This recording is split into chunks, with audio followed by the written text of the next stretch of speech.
जर्जियार गुडाउरीठारे थिबा एक रेस्टोरेंट्रे 11 भारतीयों मृतदेह उद्धार करा जायछि।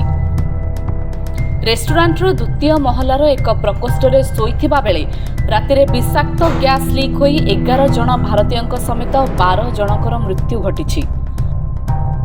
सूचना अनुसार शुक्रवार विद्युत सरबराह व्याहत हेबारु कर्मचारी माने घर भितरे थिबा एक जेनेरेटर को चलाइथिले, मात्र झरका कबाट बंद करी सोई जाइथिले।